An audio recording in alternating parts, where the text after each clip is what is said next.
Vicente. Perdona que me haya demorado tanto en responderle. Ya entenderás la razón. Qué alegría tremenda me has dado con tu carta. No porque lo que me hayas contado me alegre, sino porque jamás, en todos nuestros años de amistad, tú te habías abierto de esa manera tan franca y directa. Qué bien. ¿Recuerdas cómo te jodía yo por ser tan adusto y malgeniado, por tu falta de humor y de frescura? Qué berraquera leerte con el corazón y sentir por primera vez el peso de tus ideas y de tus sentimientos más contradictorios. Bacanísimo. Hay personas que se hacen amigas porque comparten gustos, inclinaciones, posiciones politiceis, estéticas o filosóficas, o porque sus temperamentos son afines o porque sencillamente se saben similares y la empatía fluye desde un comienzo. Tú y yo somos el caso contrario, maestro. No podemos ser más distintos. Es cierto que a ambos nos gustaba leer y que éramos estudiantes sobresalientes, pero ni siquiera en eso podíamos ponernos de acuerdo. A ti te gustaban los autores densos, pesados, excesivamente intelectuales. A mí, en cambio, me llegaban más los escritores audaces, rápidos, festivos, pegados a la vida. Tú te la pasabas encerrado creyendo que un sociólogo serio tenía que llevar una vida monacal dedicada al estudio y la investigación. A mí esa pose siempre me pareció aburrida e ingenua. Me encantaban los deportes, la aventura, las mujeres, y desde adolescente tuve conciencia de que la vida es múltiple, diversa, y que lo mejor era subdividirse y cubrir varios lienes al mismo tiempo. De ahí que más adelante nuestra amistad se fuera enfriando hasta mandarnos cartas 2 o 3 veces al año. Además, como nunca pudiste acostumbrarte a internet y seguiste mandando tus mamotretos escritos a mano, con esa letra de abuelito pasado de moda, eso hizo mucho más difícil mantener un contacto permanente contigo. Sobre todo porque estuve en movimiento muchos años, de aquí para allá, buscando una ciudad donde me sintiera cómodo, a gusto, y debo confesarte que aún no la encuentro.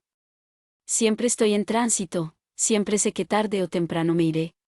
De ahí mi ligereza, mi sensación de que no puedo cargar con mucho peso, una casa, una familia, unos hijos. Mientras mis amigos se iban estabilizando y poco a poco sentaban cabeza e iban encontrando el sentido de su vida en su mujer o en sus hijos, yo me seguía desprendiendo de todo lazo afectivo con una facilidad que a veces me atemorizaba y me obligaba a preguntarme si no estaría mal de la cabeza, traumatizado o algo así. Incluso la relación que tú mantienes con la universidad me parece sospechosa. Creaste un cordón umbilical con la alma mater y tus estudiantes son esos hijos que no has tenido en el plano biológico.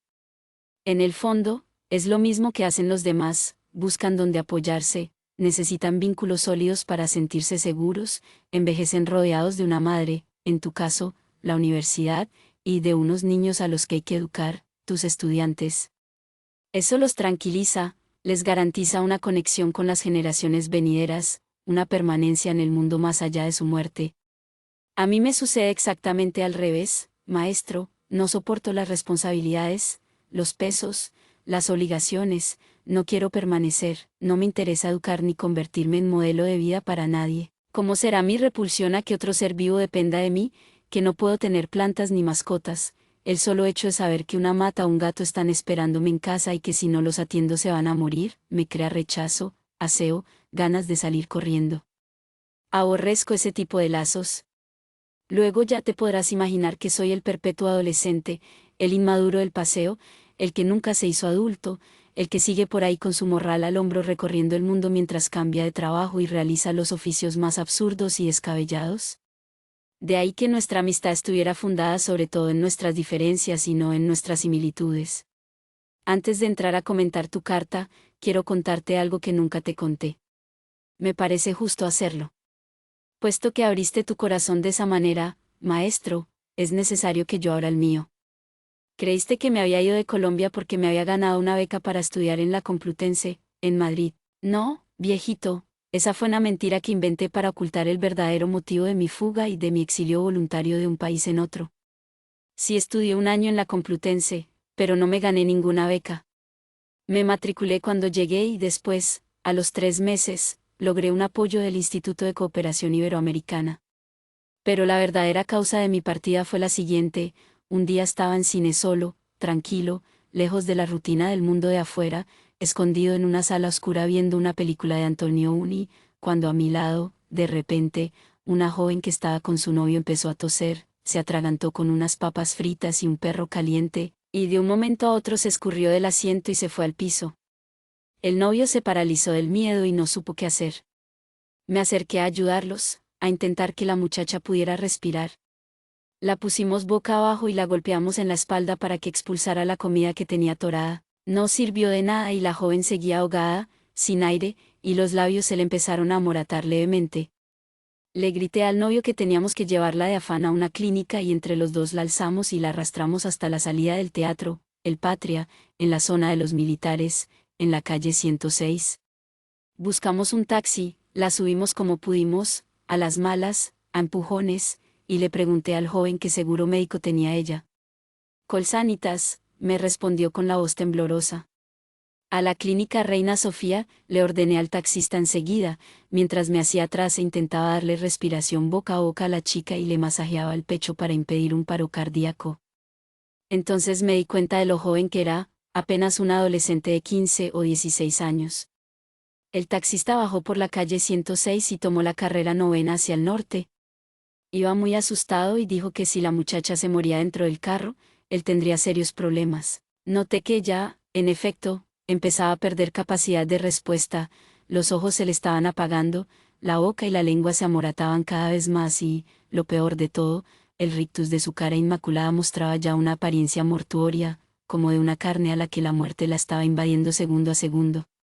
Cuando íbamos pasando frente a la Fundación Santa Fe, el joven dijo, «¿Podemos parar aquí para que le presten los primeros auxilios?» «No», grité yo desde el asiento de atrás, «ella tiene Colsanitas. La atenderán mucho mejor en la Reina Sofía». El taxista bajó por la calle 127 pitando y gritando por la ventana, «Emergencia, emergencia». Desde mi posición alcancé a ver cómo un hombre se bajaba de su carro y detenía el tráfico de la avenida 19 para darnos el paso a nosotros. Un héroe anónimo. El taxista cruzó veloz y llegamos por fin a la sección de urgencias de la clínica. 2 enfermeros y una doctora bajaron a la joven en una camilla, la entraron de afán a un consultorio donde le cortaron la ropa con unas tijeras, y prepararon unos aparatos para empezar a darle oxígeno e intentar revivirla. Le pagué al taxista y le di las gracias.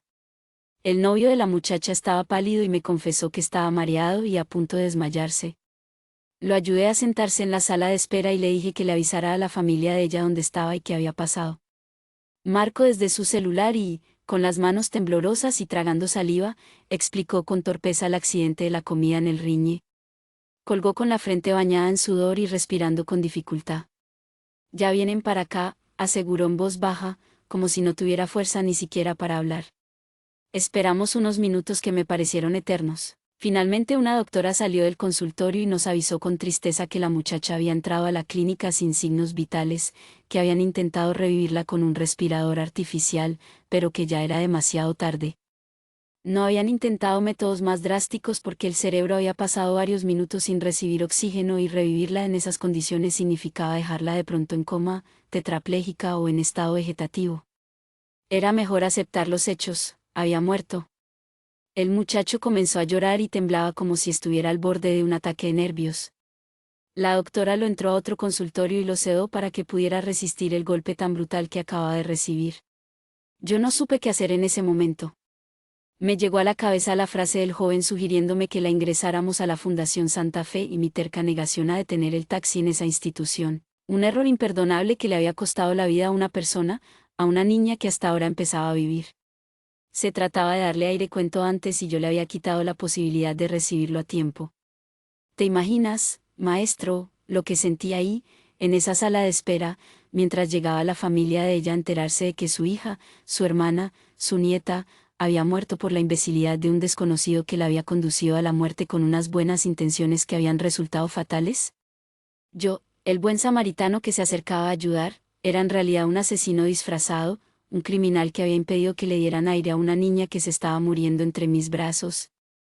Y aunque te parezca mentira, Vicente, aunque no lo creas, aunque te quede imposible entender una bajeza semejante, me salí de la clínica antes de que llegaran los familiares y me fugué mirando hacia atrás, como si me estuvieran persiguiendo para meterme en la cárcel por lo que acaba de hacer. Atravesé la calle 127 y me desaparecí por entre los almacenes, los centros comerciales cercanos y los barrios elegantes de la zona.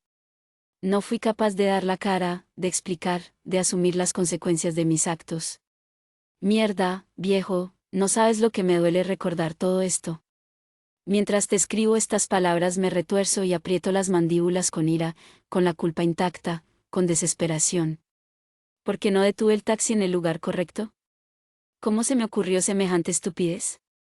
Yo, el atleta, el estudiante brillante, el joven audaz, actuando como un imbécil, como un miserable, como un auténtico asesino que lo que busca en realidad es liquidar a su víctima. Y entonces, en los días y en las semanas siguientes, angustiado, visitado por pesadillas atroces en las que esa joven se moría una y otra vez pegada a mi pecho, sin poder comer, con los nervios destrozados, revisé los periódicos y vi todos los noticieros de televisión para saber si la policía me estaba buscando. Pero no, el hecho no se mencionó en los diarios, ni en la radio, ni en la televisión. Seguramente el joven no dio detalles ni precisó la manera como la habíamos llevado a la clínica. Con los años he llegado a pensar que tal vez ni siquiera recordó la sugerencia que me había hecho. Una sugerencia muy oportuna, brillante, que habría salvado la vida de su novia justo cuando ella estaba a punto de morirse. A partir de entonces no tengo que darte detalles de los horrores que padecí. Me conoces bien y sabes que un temperamento apasionado como el mío se toma a fondo todo, tanto lo bueno como lo malo. Me hundí en una maraña de culpas que me impidió cualquier posibilidad de perdón o redención. El silencio empeoró aún más la situación y poco a poco fui convirtiéndome en un joven huraño, solitario, irascible, cuando la verdad es que mi manera de ser es más reposada y menos neurótica. Perdí el apetito, bajé 15 kilos de peso, un insomnio implacable acabó con las horas de descanso y sufrí una depresión que me condujo a encerrarme durante horas en una habitación con el control de la televisión en la mano. Mis padres creyeron que me había vuelto drogadicto o algo parecido, y me propusieron salir del país y terminar mis estudios en España o en Estados Unidos, donde una hermana de mi madre estaba dispuesta a darme hospedaje en su casa. Preferí España precisamente para estar alejado de la familia y no tener testigos de mi derrumbamiento espiritual. Después, poco a poco, he ido aprendiendo a vivir con esa culpa, a tenerla dentro de mí como un tumor o un virus permanente. Pero no me perdono aún, Vicente, no estoy en paz, y tal vez vivo huyendo de cada ciudad y de cada país porque en el fondo lo que estoy haciendo es huir de mí y de ese pasado vergonzoso y terrible que me persigue a todas partes.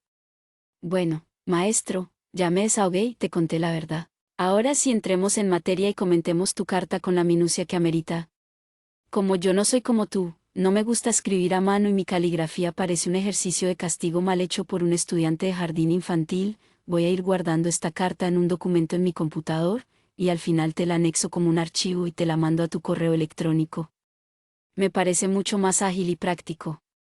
La descripción que haces de ti es perfecta, pero nunca habría pensado que tuvieras tanta lucidez como para observarte con semejante objetividad. La verdad, maestro, es que eres un poco mojigato y moralista, y jamás en tu vida te fumaste un cigarrillo de marihuana, ni te emborrachaste un fin de semana, ni te acostaste con una prostituta. Parecía que mientras nosotros, tus amigos, le sacábamos el jugo a nuestra juventud y le exprimíamos a la vida toda la savia posible, tú nos mirabas con un desdén que en el fondo no dejaba de estar impregnado de cierta superioridad. Eras el viejito del grupo, el hombre mayor, el responsable, el políticamente correcto, el que no estaba dispuesto a perder la cabeza en aventuras que estaban bien para adolescentes superfluos, pero no para ti. Y supongo que esa pasión reprimida tarde o temprano tenía que explotar, salir a flote y desbaratarte la vida entera. Eso es lo que ha pasado, el muro que construiste durante años para protegerte de ese mundo caótico y hostil al que tanto miedo le tenías se ha desplomado, se agrietó y se fue al piso, y la vida real, con sus contradicciones, sus peligros y sus alocados bandazos, te está rozando la piel por primera vez y te está dando problemas. No lo tomes a mal, pero me parece fantástico que esto te haya sucedido. Ya era hora de que dejaras esa pose de intelectual que está más allá de toda banalidad, de sociólogo al que la inmediatez y su tiempo presente no le interesa en absoluto porque él está preocupado por cosas serias, personajes del pasado, cifras, estadísticas, movimientos políticos. No, maestro, la vida también es remordimiento, pasiones extremas, culpa, deseo, amor, venganzas. Así que bienvenido a la humanidad. Lo que sí lamento es que te haya tocado entrar por una puerta tan dolorosa. Apenas empezaste a hablarme de Rafael, Recordé enseguida esa cita en la que nos habló del cuarteto de Alejandría, su voz profunda, grave, su apariencia de marginal inteligente y audaz, sus palabras pronunciadas con tanta seriedad, como si estuviera dictando una conferencia para un público erudito. Y, en efecto, Corno, lo afirmas en tu carta, en esos 4 libros nos hicimos hombres tú y yo, entendimos que todo artista trabaja con su fuerza sexual, con su fuerza amorosa, fuerza creadora, dadora de vida, y que, por tanto, lidiar con las relaciones afectivas le cuesta mucho más trabajo que a los demás. No para todo el mundo su energía erótica es material de trabajo. ¿Recuerdas, maestro, que desde esa época, y en parte gracias a esa lectura, comenzamos a entender que por lo general elegimos nuestros primeros amores como una repetición de esquemas que nos vienen desde atrás, desde nuestras propias familias, y que cuando menos pensamos estamos atrapados en relaciones tormentosas que nos evocan en forma malsana los horrores vividos durante nuestra infancia y nuestra adolescencia? Sin embargo, como esos amores actúan desde el inconsciente, agazapados, escondidos en las profundidades inescrutables de nuestra psique, no logramos superarlos con facilidad. ¿Qué época extraordinaria fue esa, maestro? Hablando durante horas con una cerveza en la mano intentando comprender por qué éramos de una cierta manera y no de otra. Rafael fue para mí un guía, una luz, un faro en la mitad de una clase media mediocre, arribista, cuyos objetivos económicos han sido desde siempre el eje, el centro, el motor que la impulsa y la dinamiza. Si en algo nos parecíamos tú y yo, era en el hecho de que aborrecíamos esas profesiones diseñadas solo para llenarse los bolsillos de plata. Sospechamos desde muy jóvenes que la vida, por fortuna, era mucho más que dinero. Ahora, lo que sí debo confesarte, Vicente, es que jamás se me habría ocurrido que ese tío retirado y excéntrico fuera el organizador de una especie de secta de fanáticos que buscan cambiar el mundo. Y sospecho que en este punto tú no estás enterado del esquema completo. Ni siquiera alcanzas a imaginar de qué estamos hablando. Si la historia de Bogotá, la pensión, el robo del cadáver y la libreta de notas acerca de la cosa te ha parecido disparatada y salida de lo normal, lo que voy a contarte a continuación, producto de mis investigaciones aquí en Kinshasa, te va a dejar de una sola pieza. Tú únicamente has alcanzado a vislumbrar la punta del iceberg, es decir, la octava parte del problema. Las 7 octavas partes restantes te las voy a aclarar ahora. Prepárate, maestro, porque lo que vas a leer a continuación te va a parecer ciencia ficción y, no obstante, es la más cruda realidad.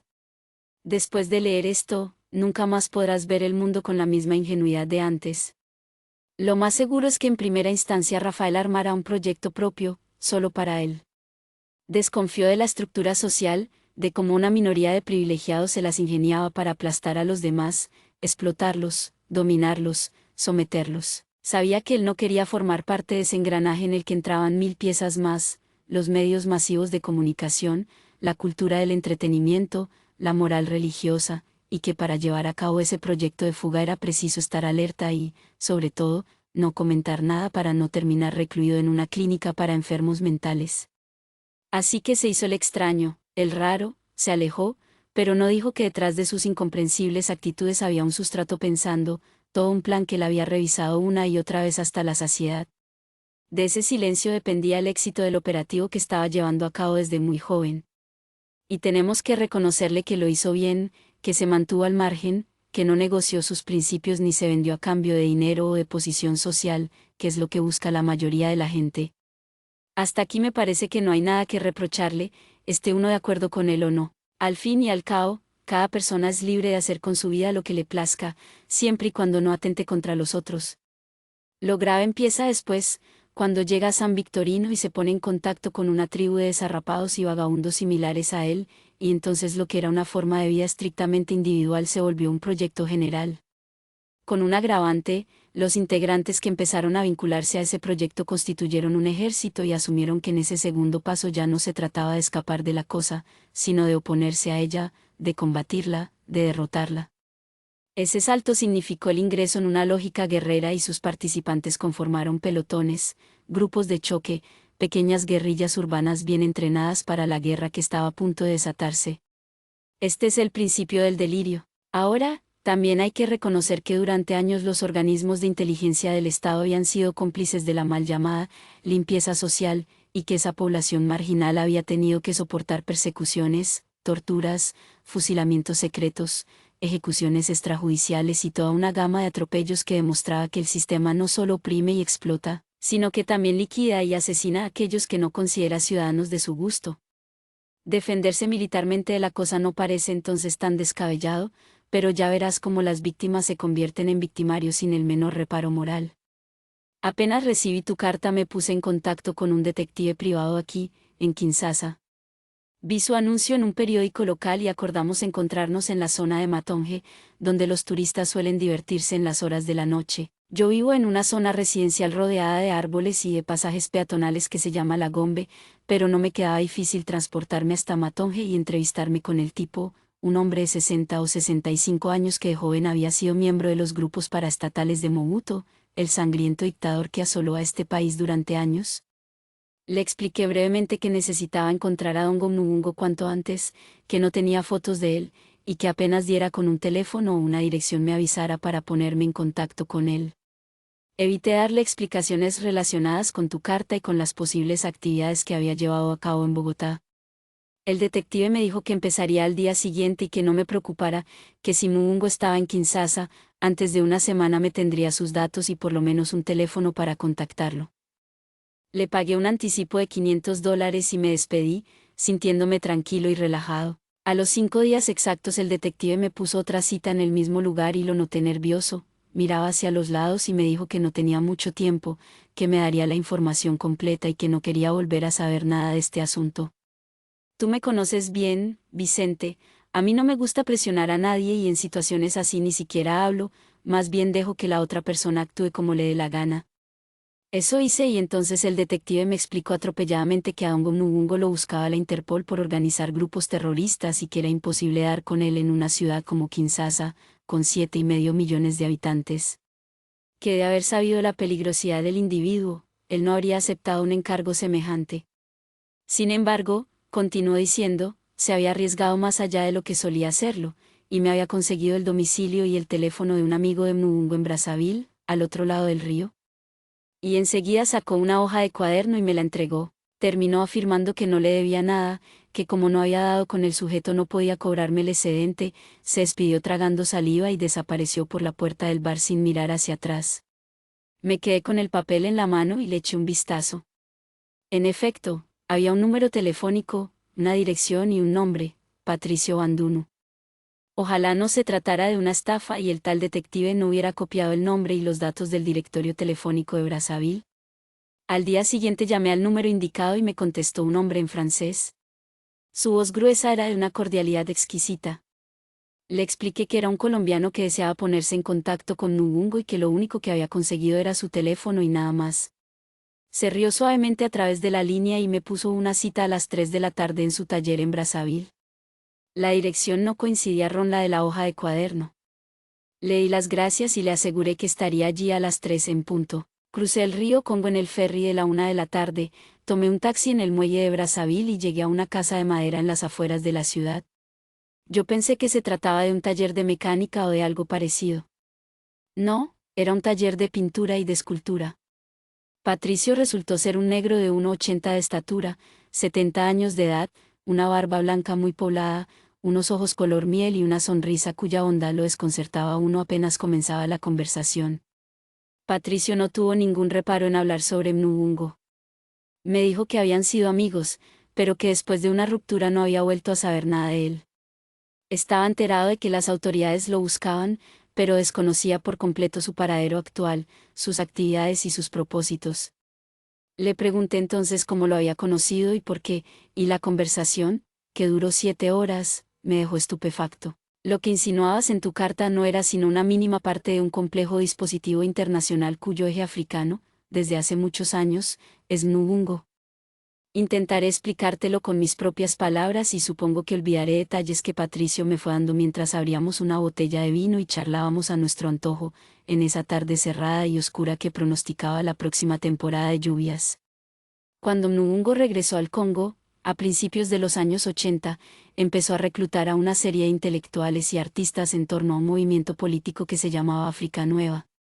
Más que un hombre con ideas políticas revolucionarias, Mnubungo parecía un filósofo que intentaba esclarecer el porqué de la injusticia y la desigualdad social. Patricio me mostró fotos de esa época y el tipo, maestro, no parece un fanático peligroso ni nada por el estilo. Bajito, de lentes redondos y expresión candorosa, da la impresión más bien de mi profesor de matemáticas o de física que quisiera pasar inadvertido. Por aquel entonces Patricio daba clases en la Facultad de Bellas Artes de la Universidad de Kinshasa, y muchos de sus estudiantes empezaron a asistir a las reuniones de África Nueva. Las ideas centrales eran, por supuesto, las ideas de Rafael, la cosa como una entidad abstracta diseñada para nuestro embrutecimiento, nuestra explotación y nuestra posterior aniquilación. Lo que hizo Muvungo fue condimentar ese discurso con un toque de perversidad occidental hacia las tribus africanas, hacia sus lenguas, sus tradiciones y sus costumbres más arraigadas. Según él, muchos jefes occidentales se habían reunido en Roma en los años 70 y habían decidido destruir un continente completo porque en el futuro no existirían recursos para todos. Por racismo, por odio y rechazo hacia el hombre negro, el continente elegido fue África. A medida que pasaron los años, infortunadamente, la realidad africana parecía darle la razón a Muvungo: pestes, hambrunas, genocidios, exterminio. Y al otro lado del vidrio, el hombre blanco observando el hundimiento de todo un continente sin pestañear, indolente, sin identificarse con esa humanidad enferma y agonizante. Como si esto fuera poco, en los años 80 el primer caso documentado de SIDA apareció justamente en el Congo, y Muvungo argumentó que no se trataba de una casualidad, sino que el virus había sido inoculado en un africano a propósito, con un objetivo preciso: exterminar al hombre negro. A partir de esos años el movimiento se radicalizó y tanto en Bogotá como en el Congo los dos apóstoles, Pedro y Pablo, organizaron los primeros grupos de choque, las primeras filas de hombres armados y se prepararon para enfrentarse a la cosa desde una perspectiva militar.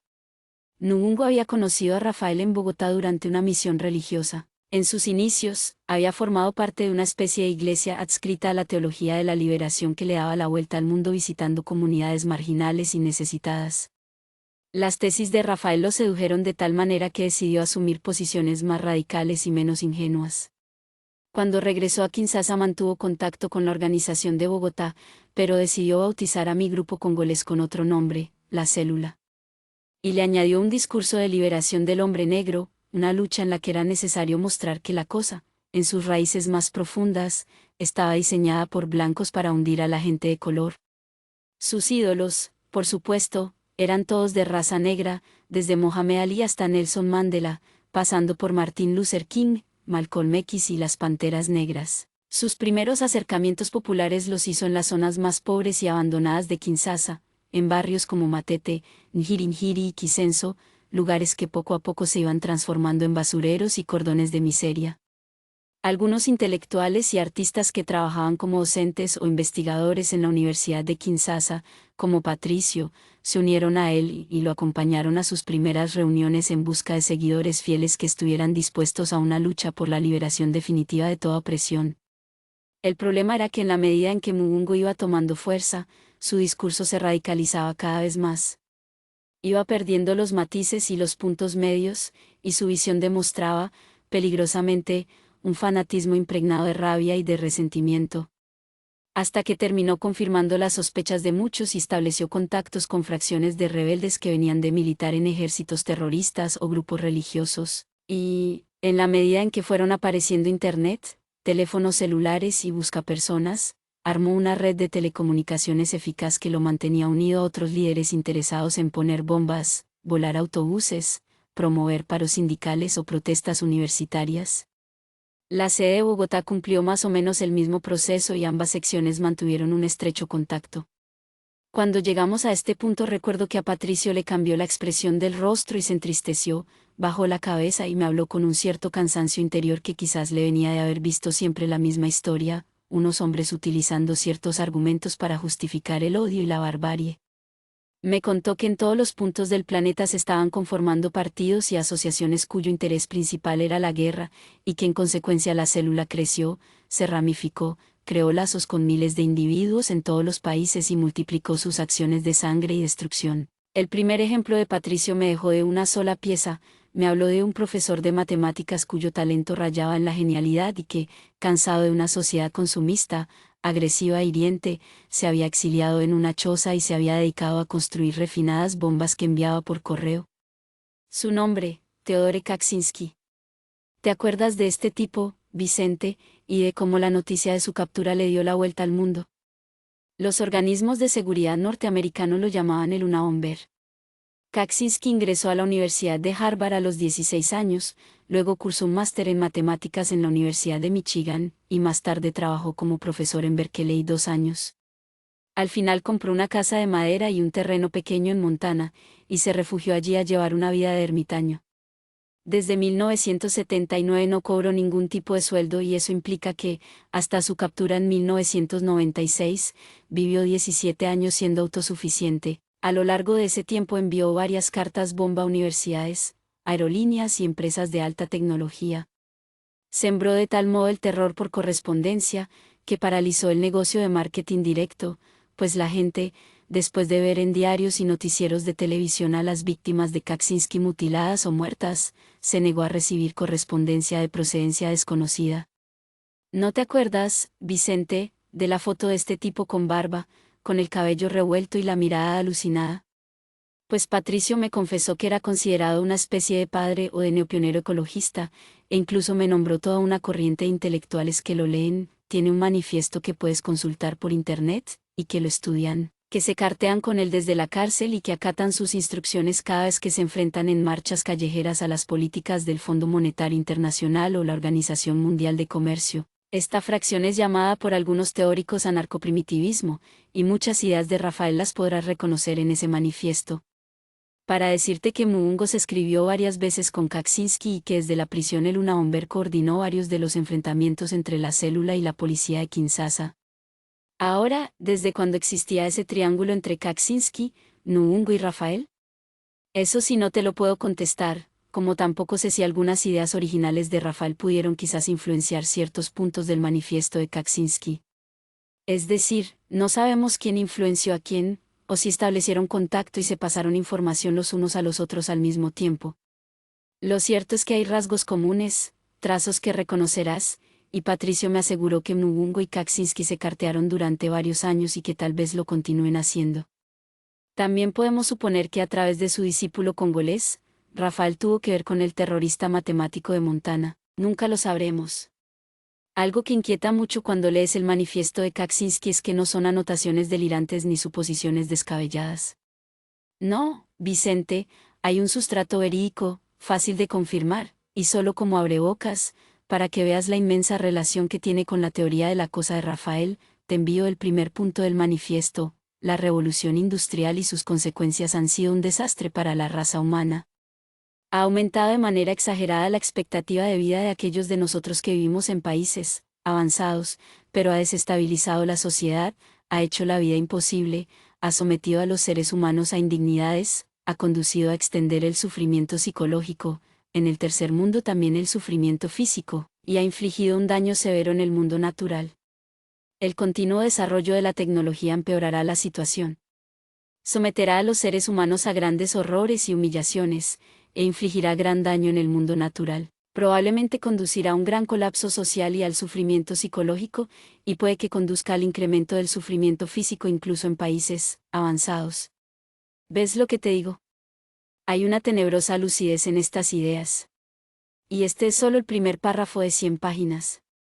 Vale la pena que lo leas completo. Bueno, te sigo contando mi entrevista de varias horas con Patricio en su taller. Después de citarme este primer ejemplo, me habló de algunos ideólogos que marcaron tanto a Muungo como a Kaczynski. El primero de ellos es Ned Ladd, llamado también Capitán Ladd, un hombre enigmático que envió panfletos a comienzos del siglo XIX en reivindicación de la clase obrera, y que también destruyó varias máquinas textiles a manera de protesta. El ludismo se considera toda una corriente contemporánea que les tiene horror y desprecio a las máquinas y a la tecnología, y hay muchos charlatanes y hippies trasnochados, pero también hay profesores tan serios como Kaczynski que, nos guste o no, es un ideólogo y un teórico que llevó a la práctica un ataque real en contra de la sociedad industrial. Muchos de los jóvenes que se enfrentan a la policía en los encuentros de comercio internacional o en los foros internacionales de políticos y empresarios que abogan por la globalización son militantes de partidos políticos neoluditas, es decir, que siguen ciertas directrices de lucha iniciadas por el Capitán Ladd. El segundo hombre que vale la pena que consultes es Jon Sersan, un historiador y filósofo norteamericano que publicó en 1994 un libro titulado Futuro Primitivo. Actualmente vive en un barrio obrero de Eugene, Oregón, y desempeña trabajos temporales de poca monta, entre ellos el de ver y visitar en una guardería. Es el líder del núcleo anarquista de Eugene conocido como Bloque Negro. La policía lo vigila constantemente, ha mantenido correspondencia también con Kaczynski desde que este fue detenido, ha coordinado varias de las marchas antiglobalización y argumenta que esas protestas no son agresiones, sino formas legítimas de autodefensa. Hace poco escribió: la gente no atacaría la propiedad privada si tuviera alguna perspectiva racional de que el sistema va a cambiar para mejor. Pero no es así, y la gente está desesperada. ¿Por qué 40 millones de norteamericanos toman diariamente productos antidepresivos? Una de las frases más famosas de Zerzan, y que es una consigna de guerra para muchos de sus militantes, es: o luchas o callas. Ya no es tiempo de quejas. Bueno, pues Mnubungo estuvo durante la década de los 90 viviendo varios meses con el Bloque Negro de Oregón y allí pulió varias de sus ideas. Es casi seguro que debió escribirse con Rafael y mantenerlo informado de sus experiencias al lado de Zerzan. Por estos años el Grupo de Bogotá, liderado por tu tío, adquirió mucho protagonismo y fama al argumentar que era permitido financiar la organización con dineros del narcotráfico, como lo hacía la Cosa, para seguir la terminología de Rafael. Pero ya más tarde me referiré a ello.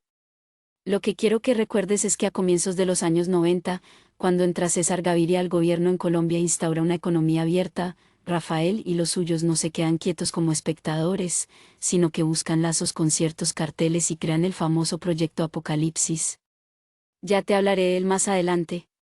Por ahora quiero terminar de contarte quién es el tercer contacto de Mnubungo y de Rafael, Akinbey. A él se le conoce por sus TAS, Temporary Autonomous Zones, zonas autónomas temporales, que buscan recuperar el cuerpo real en contra del cuerpo virtual, los placeres, la lucidez cognitiva, y a partir de esas nuevas zonas de combate, enfrentarse a la fuerza descomunal de una nueva fe, la religión de la información, el flujo constante de unos datos controlados por unas estructuras de poder cuyo interés principal es la dominación y la esclavitud del hombre contemporáneo. Mira lo que dice Bey: la información es un caos. El conocimiento es el orden espontáneo de ese caos. La libertad es navegar en la onda de esa espontaneidad. Esta es nuestra economía y nuestra guerra. Por eso a Bey lo llaman el fundador del terrorismo poético. Su máxima: el arte es un crimen y el crimen es un arte, la siguen a pie juntillas muchos de sus discípulos. Según Patricio, el que estuvo más en contacto con esta corriente fue Pedro, ese extraño vecino de Rafael, el que se presentó en tu apartamento y te exigió el manuscrito de la Cosa. Parece que él imprimió una especie de periódico y que lo repartió durante años en los barrios más miserables de Bogotá. También distribuyó varios mensajes por internet en los que llamaba a la gente a involucrarse en el proyecto Apocalipsis, y fue el encargado de generar una red entre los carteles de la droga y la causa liderada por la organización. Y aquí está el meollo de la lucha política de la fracción colombiana. A finales de los años 80, Rafael y sus secuaces ya tenían una información sólida de los vínculos existentes entre políticos y narcotraficantes. Unos años después, durante el llamado Proceso 8000, quedó claro que desde tiempo atrás, desde la década de los 70, la clase política colombiana venía negociando el poder con las grandes mafias del narcotráfico. El problema, entonces, era cómo enfrentar a un sistema que cada vez se vuelve más poderoso y más rico a punta de traficar sustancias ilegales. La respuesta fue fácil: no es posible enfrentarlo si no hay una fuente de financiación igual de poderosa. Lo interesante de este capítulo es que el mismo Pedro se puso en contacto con varios de ellos que, seguramente en un primer momento, no comprendieron la profundidad de los planteamientos de la organización, pero después de la expulsión de Pablo Escobar del nuevo liberalismo, él mismo llamó a Pedro y le puso una cita. Según Patricio, a partir de este encuentro Escobar deja atrás sus anhelos de político oficial, sus sueños de ser un hombre respetado por el sistema, y asume la posición de rebelde que decide atacar sin tregua a empresarios, ministros y banqueros. Habrá sido tan importante y decisiva la influencia de las ideas de la organización sobre él, que a Escobar comienzan a verlo como una especie de Robin Hood o de Che Guevara que lucha por los derechos de los oprimidos. Ningún narcotraficante logró crear una imagen de este calibre. La pregunta es obvia: ¿por qué Escobar entró en una leyenda popular donde su imagen sigue siendo venerada como la de un revolucionario utópico que soñaba con liberar a los trabajadores más pobres y a los menesterosos del yugo de los capitalistas? Y la respuesta no es tan disparatada, porque las ideas de la cosa calaron muy hondo dentro de él, porque hizo amistad con Pedro y con Rafael, porque empezó a financiar Proyecto Apocalipsis con armas, con entrenamiento militar, con un flujo incalculable de dólares y con kilos de cocaína que servían para preparar un ejército de radicales y fanáticos que estaban dispuestos a todo con tal de destruir un sistema que odiaban con la fuerza de sus entrañas. Si analizas con detenimiento, por ejemplo, el asesinato de Luis Carlos Galán, en 1989, hubo una serie de misterios que nunca se resolvieron. Cambiaron la guardia personal de Galán justo antes del evento, los pistoleros jamás aparecieron, no lograron meterlo a tiempo en el carro, la ambulancia no fue diligente, capturaron a unos sospechosos y los procesaron para, años más tarde, aceptar que no tenían nada que ver con el crimen, en fin, una confusión bien planeada y armada con mano maestra. Según Patricio, fue Pedro el encargado de todo y el que suministró los mejores hombres de la organización para esa noche. Y si recuerdas bien, maestro, las otras muertes de candidatos de la izquierda, como Jaramillo, Pardo Leal o Pizarro, nos entristecieron, sí, nos mostraron que había una oligarquía dominante que no pensaba dejar entrar en nuestra democracia otras ideas ni otras concepciones políticas, pero de alguna manera entendimos que todos ellos eran hombres entrenados en la oposición, militantes que conocían los peligros de sus conceptos y sus declaraciones, e incluso un hombre como Pizarro había sido un soldado, un ideólogo que había disparado, había puesto bombas y había matado a otros.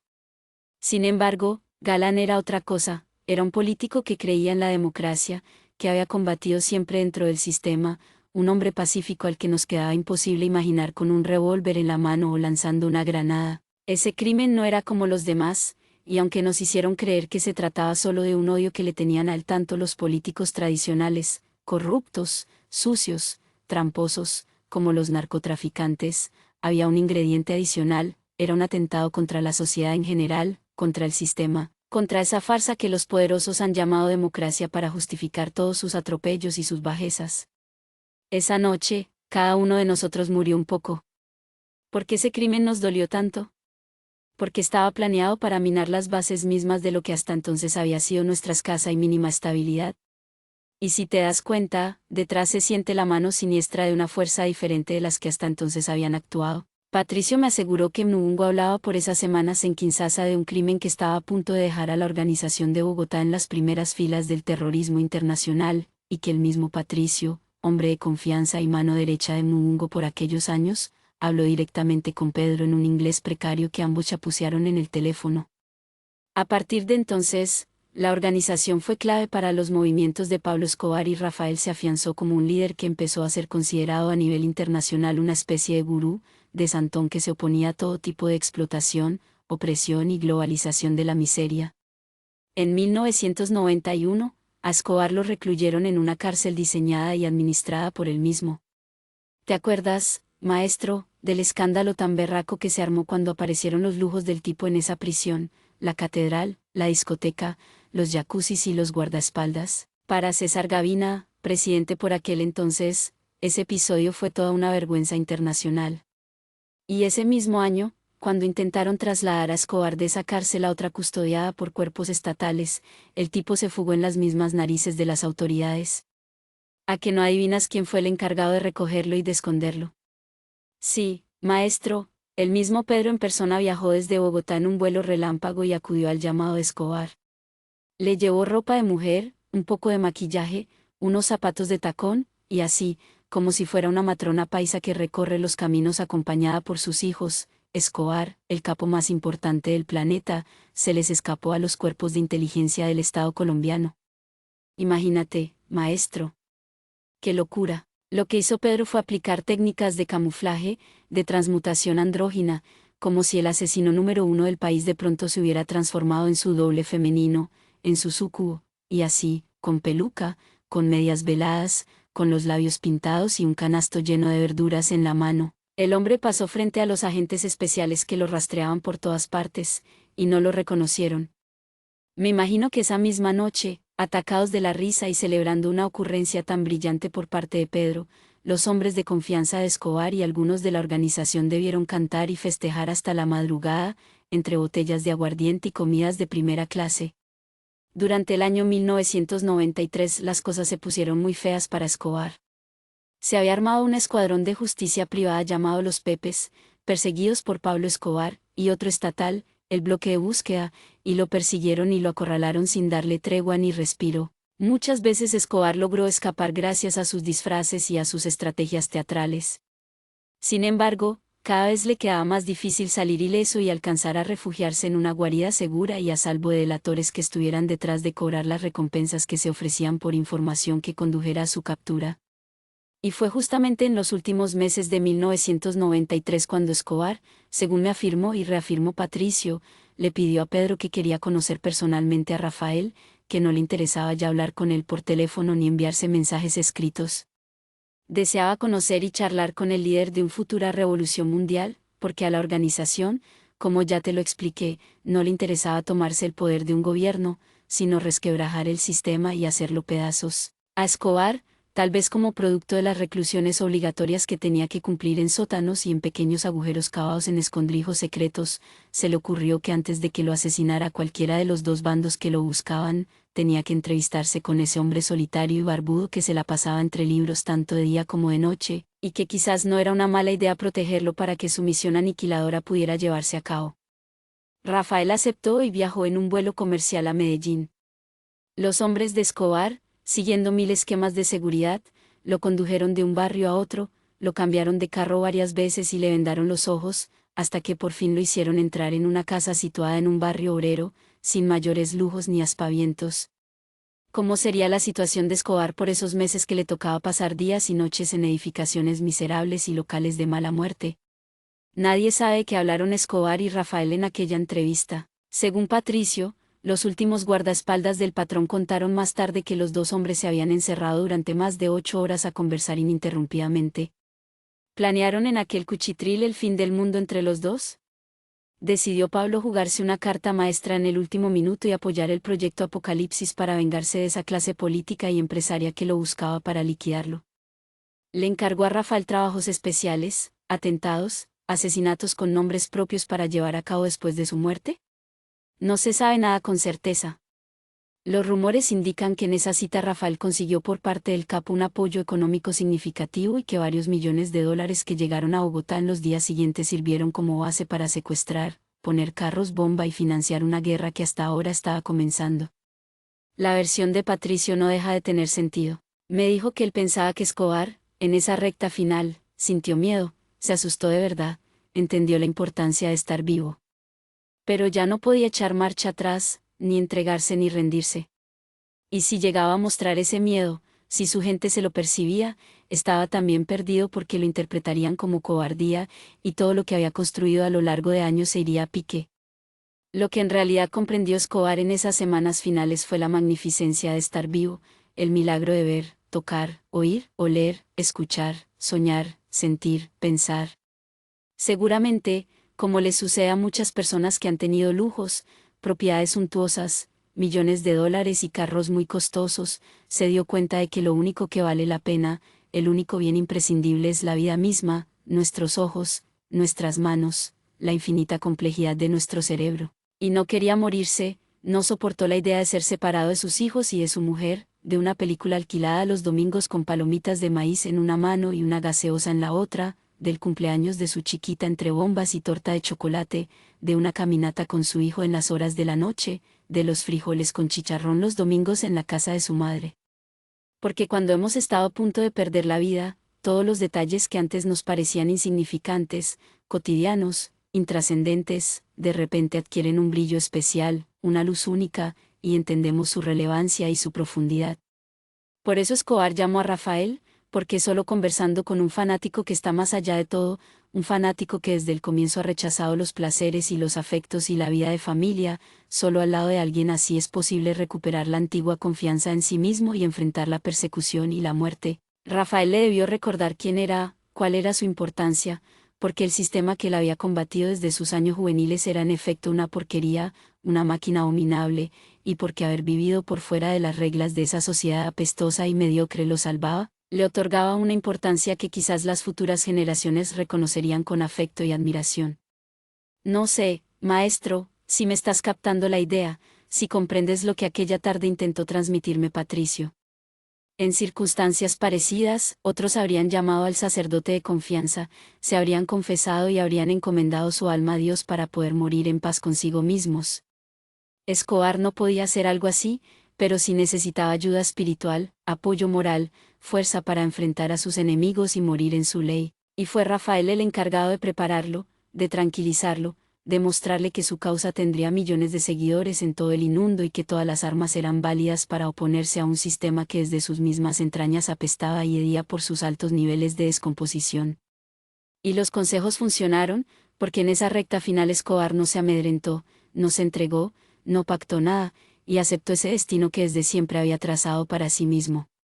Por eso ayudó a la organización, por eso le entregó su apoyo y su protección, porque estaba infinitamente agradecido con Rafael por haberle regresado su identidad más querida, el rostro que más satisfecho lo dejaba, el de un rebelde que lleva la contraria y que es liquidado porque lo consideran una amenaza. Así quería que lo recordaran, y hasta el día de hoy, en varios barrios de Medellín construidos gracias a sus donaciones y sus aportes, su imagen es venerada y se le considera un salvador de los pobres, un héroe que se opuso a los ricos y a los terratenientes en defensa de unas clases populares que él apreciaba y reivindicaba. En varias salas de esas casas su retrato es iluminado por velitas de colores que demuestran el eterno respeto y cariño que le tenía y le sigue teniendo su gente. Nos guste o no. Pocas semanas después el bloque de búsqueda, gracias a la interceptación de una llamada que le hizo Escobar a su hija, dio con él y lo mató mientras intentaba fugarse por el tejado de una casa de clase media. Patricio me juró en su taller de Brazzaville que parte de ese dinero que Escobar le había entregado a la gente de Bogotá había alcanzado a llegar a Kinshasa para apoyar la causa liderada por Mungo en África. Lo cierto es que a partir de los años 90 la guerra de los narcos, los grupos paramilitares, la guerrilla y el Estado alcanza una quinta arista que se confunde con las otras cuatro, una arista que ataca a todos indiscriminadamente, que no se inscribe en ninguna corriente política conocida, que no desea la reivindicación de los derechos de ninguna minoría, que tampoco busca poder político ni económico, y cuya eficacia radica en su invisibilidad. Se trata de una secta de seres que sueñan con destruir su propia especie porque la consideran una plaga, un peligro, una amenaza para la estabilidad del resto del planeta.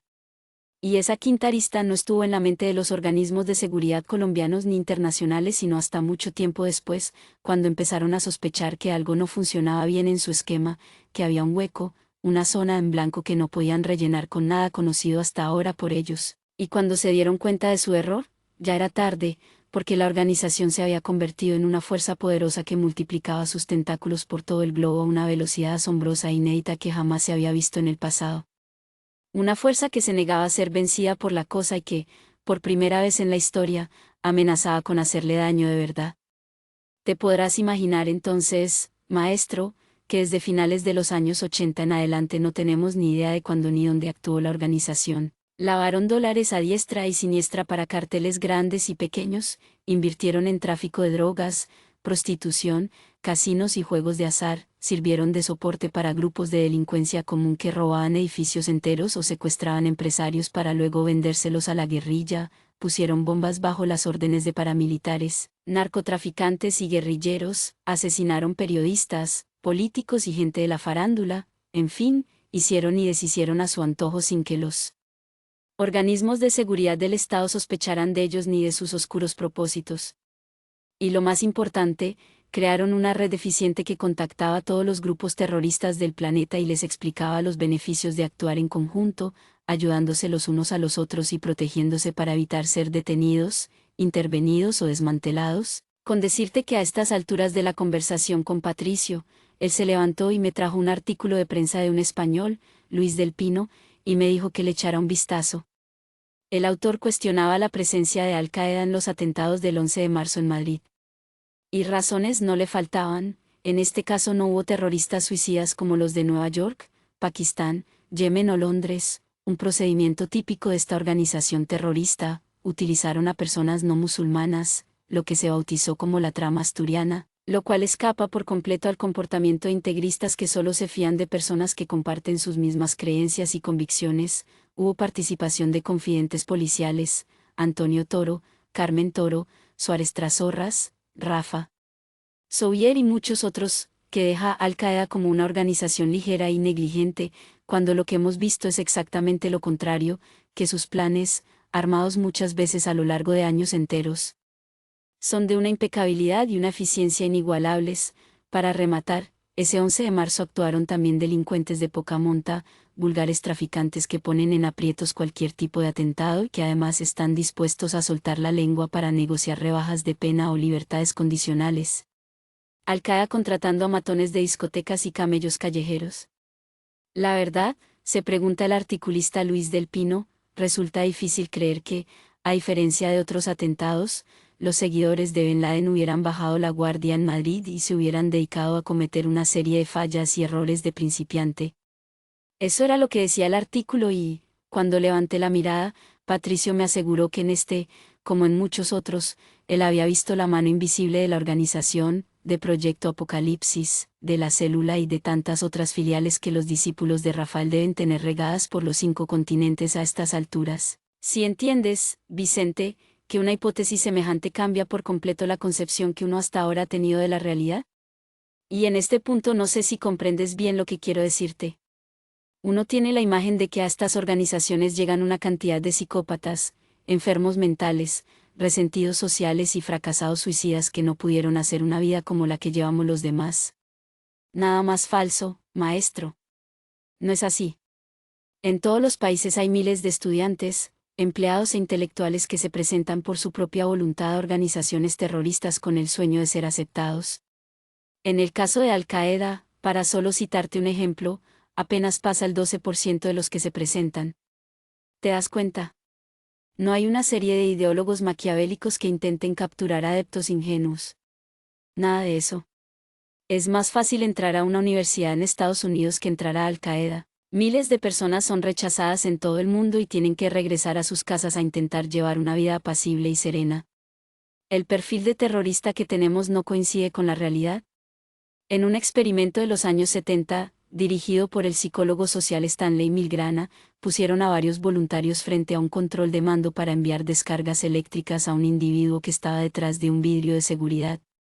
Querían medir los niveles de obediencia y hasta qué punto es capaz de llegar una persona cuando sabe que la responsabilidad no es suya, sino de su jefe directo. A cada voluntario le iban indicando que subiera los niveles de las descargas poco a poco.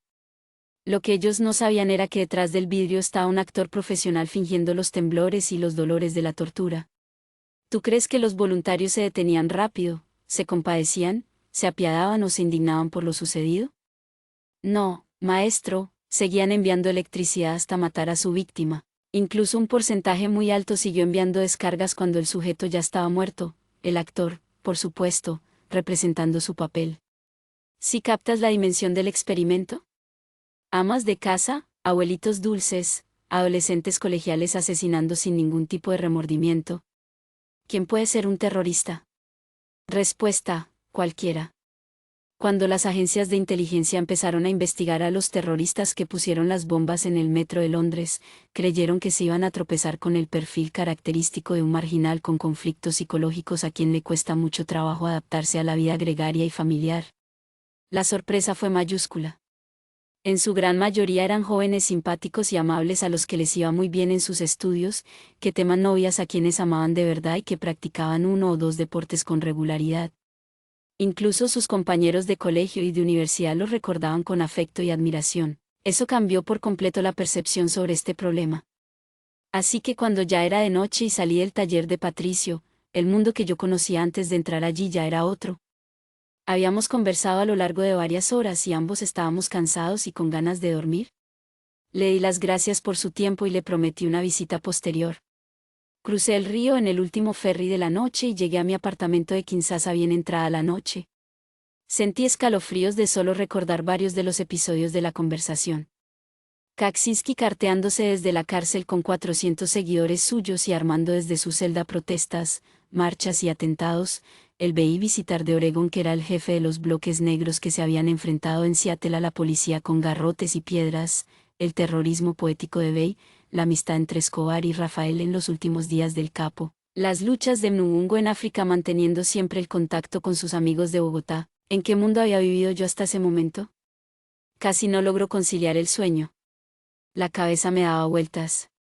Al fin, cuando estaba a punto de amanecer, logré cerrar los ojos y quedarme dormido por unas pocas horas. A partir de ese día comencé a darme cuenta de que mi teléfono sonaba extraño, como con un eco en el que las voces se diluían en la línea, o como si uno estuviera hablando dentro de un túnel, y un carro me seguía con cautela a cualquier lugar a donde me dirigiera. Me estaban vigilando de cerca desde mi entrevista con Patricio. Incluso llegué a sospechar que él trabajaba ahora para los servicios de inteligencia y que les informaba sobre cualquier individuo que estuviera interesado en la célula y en Nubungo. Me dio miedo pensar que cualquier noche, en cualquier callejón oscuro de Kinshasa, estos matones me pegaran un tiro o me apuñalaran sin siquiera hacerme una sola pregunta. Preparé una fuga rápida para viajar a París y de allí tomar un vuelo a Delhi, donde un amigo me venía proponiendo hacía rato que me vinculara con él a una ONG española que estaba cumpliendo una labor extraordinaria por los derechos de los niños en esa ciudad y en Bombay. Y la tarde exacta en que estaba esperando en mi apartamento de la Combi un taxi para ir al aeropuerto, alguien timbró y supuse que se trataba del conductor que venía a recogerme. Un negro de por lo menos 2 metros de estatura me apuntó con una pistola. Acompáñeme, por favor, me dijo en un perfecto francés. Le prometo que no le va a pasar nada. No dije una sola palabra. Agarré mi morral de viaje y salí escoltado por el tipo hasta un carro que estaba estacionado frente a mi edificio. Un chofer arrancó de inmediato. Cuando estábamos doblando la esquina de la calle donde vivía, vi de reojo cómo pasaba el taxi que acababa de llamar para dirigirme al aeropuerto. Me llevaron a las inmediaciones del mercado público, una zona que recuerda la miseria de cualquier ciudad tercermundista, atiborrada de basuras y escombros, y me vendaron la cabeza con una bolsa de tela. Pensé que me iban a matar en cualquier vertedero o en algún rancho miserable que habían preparado para ejecuciones secretas, y empecé a sudar a chorros por la frente, la nuca y los sobacos. Muy pronto tenía la camiseta empapada y tuve que abrir la boca para no asfixiarme. Tranquilo, ya vamos a llegar, me dijo el matón para calmarme los nervios. Por fin el carro se detuvo y me entraron en una edificación que nunca supe cómo era por fuera. Me quitaron la bolsa de la cabeza y respiré bocanadas de un aire limpio que me refrescó los pulmones. Supe por la temperatura y el olor de la brisa que estábamos en las proximidades del río. A primera vista, el sitio daba la impresión de ser una fábrica abandonada o un antiguo edificio de apartamentos venido a menos. Sígame, me ordenó el negro de manera amable y sin rastros de agresividad, tenemos instrucciones de atenderlo hasta mañana, cuando llegue el jefe y se entreviste con usted. ¿Puedo pedirle un poco de agua?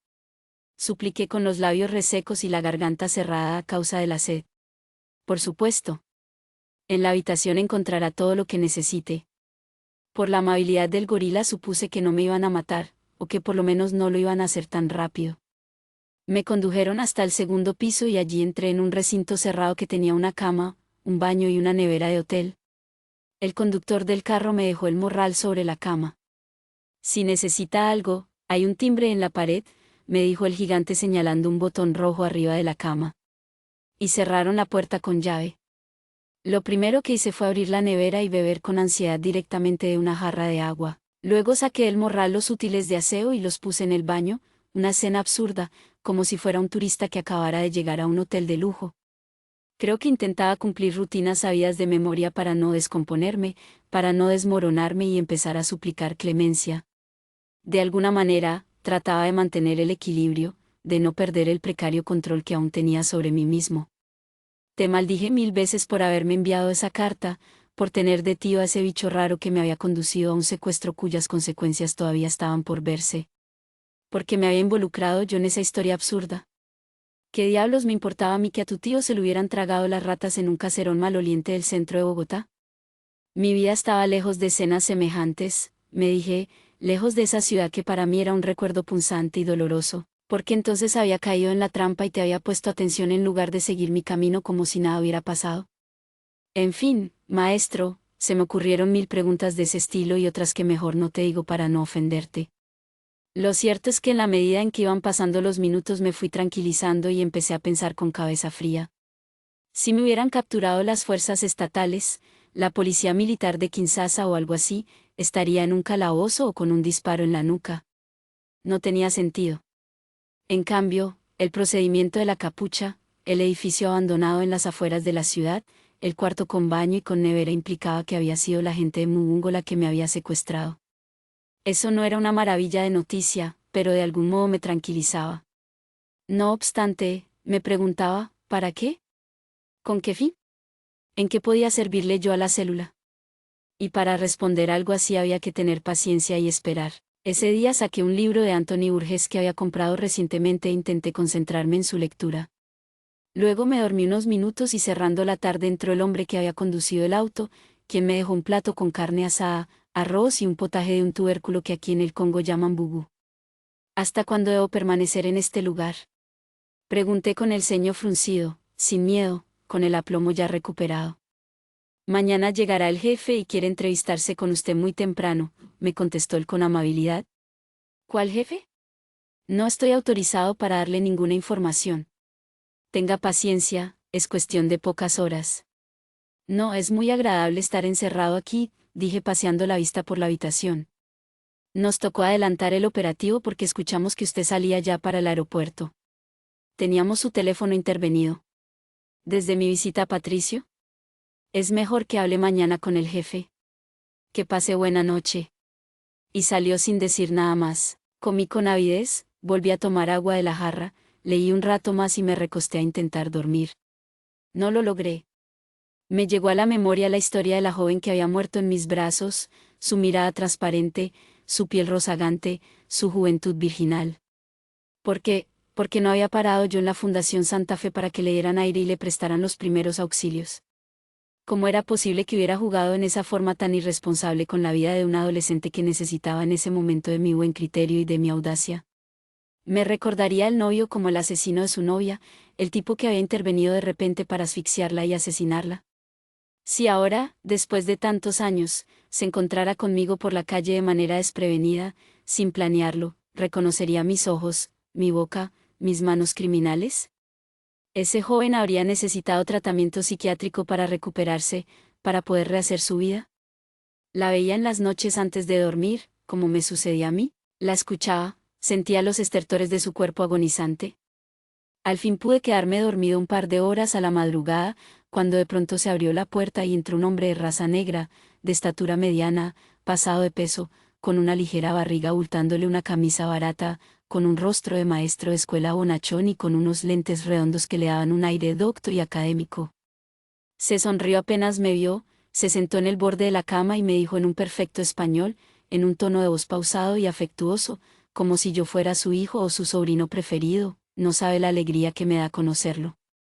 No pregunté lo que ya sabía o, mejor, lo que intuí con solo ver a Ongo Mugungo, alias Pablo, el discípulo de Rafael encargado de difundir la buena nueva, el nuevo mensaje que liberará a la humanidad de su esclavitud milenaria.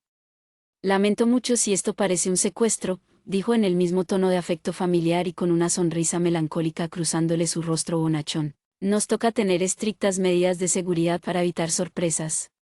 Pero no quería que se fuera sin antes conocerlo. No todos los días puedo conversar con un colombiano cercano a la causa. Así dijo, la causa, como si estuviera hablando de una revolución política ligada a los movimientos de la izquierda latinoamericana. Tengo entendido que es amigo de Vicente, el sobrino del maestro a quien él tanto quería. La expresión de Mnungo era así, dicha con un profundo fervor, como si estuviera hablando de Jesús y no de tu tío alucinado y medio loco. Las mayúsculas eran evidentes y la mezcla de discursos no era fácil de asimilar, un punto medio entre la revolución cubana y el cristianismo de la teología de la liberación. Hemos sido amigos desde niños, sí, afirmé mientras terminaba de sentarme en el camastro. Me enteré de la muerte de Rafael en una larga carta que él me escribió. Él era más que una persona común y corriente, era un iluminado, un mensajero de los nuevos tiempos. Nungo hablaba con tristeza, mirando el piso, con un cierto cansancio que reflejaba los rigores de su lucha. Sin él no habríamos podido encontrar el camino solos. Me habla en términos religiosos, como si estuviera refiriéndose a un Mesías. Lo es. Durante muchos años recorrí varios países del tercer mundo buscando ayudar, liberar del yugo a los oprimidos, construyendo hombro a hombro con ellos un nuevo futuro, un nuevo mundo. Mi misión de sacerdote así me lo indicaba. ¿Y sabe qué fue lo único que encontré? Desilusión, rabia e impotencia. Y no me estoy refiriendo a que fuera difícil luchar para desde mi fe liberar a aquellos que desde siempre están subyugados y aplastados. No, Sebastián, me refiero al odio que se genera en el otro cuando uno lo ayuda, cuando uno le tira una mano para rescatarlo.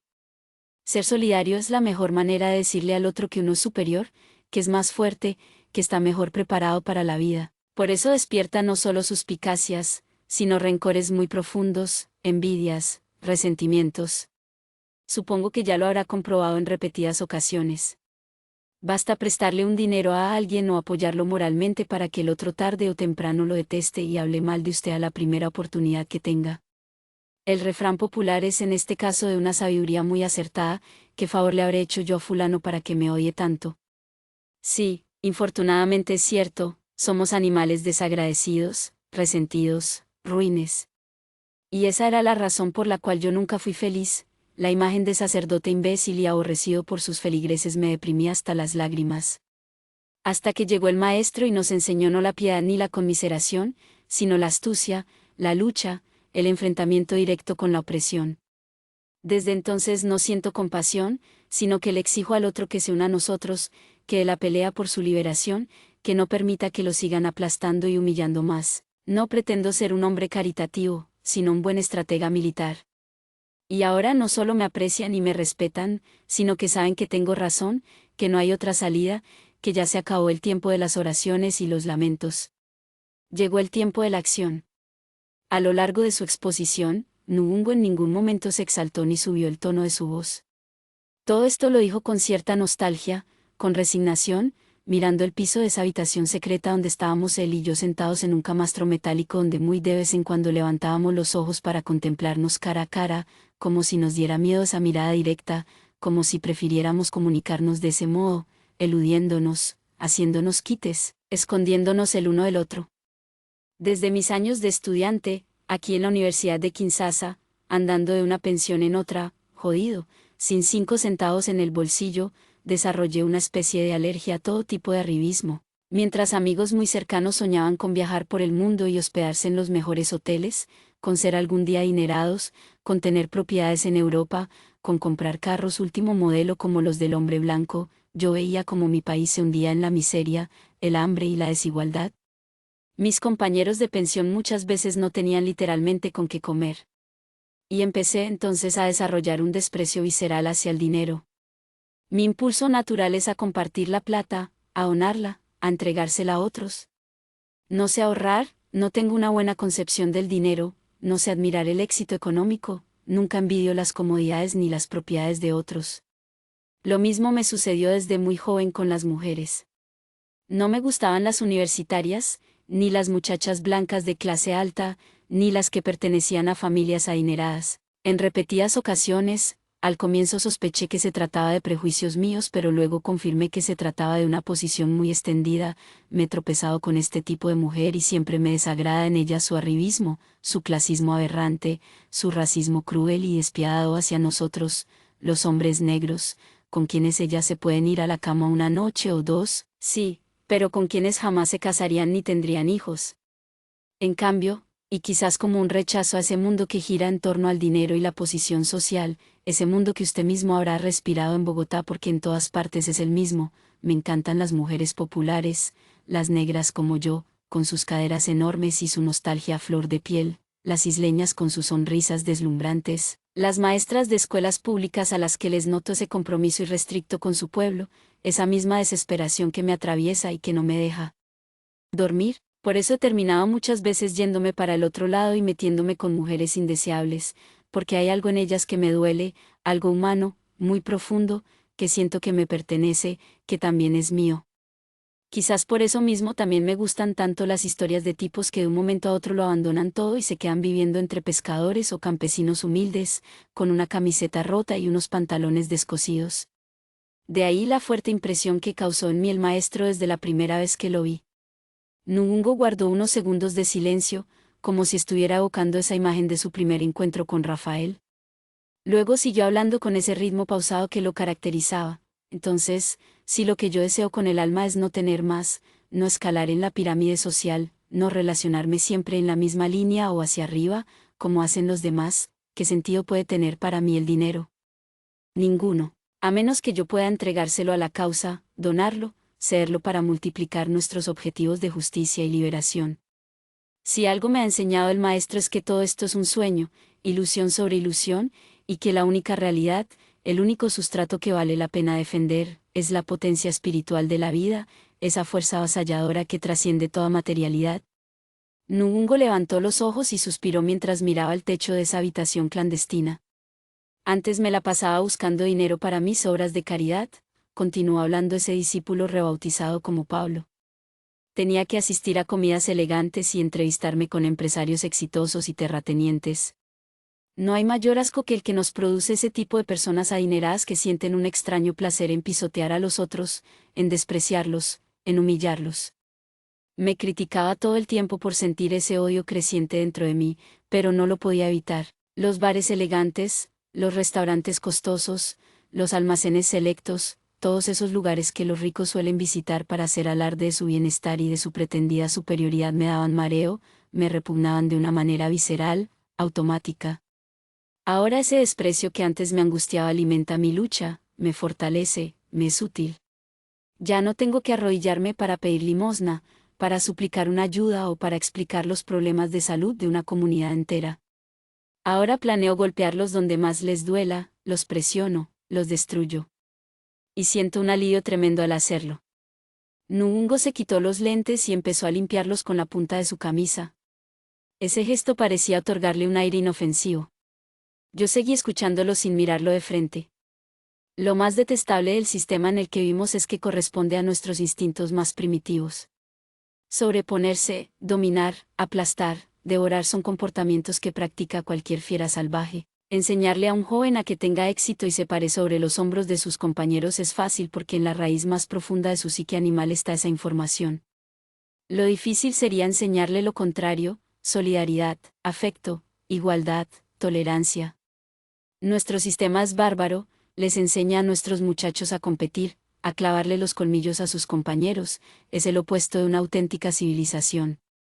Por eso hemos destruido el planeta y somos una amenaza también para las sólidas especies, porque somos unas bestias salidas de control.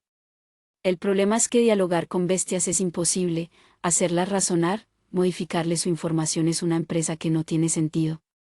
Hay que oponerles resistencia, enfrentarse a ellas, combatirlas, eliminarlas para algún día poder comenzar de nuevo.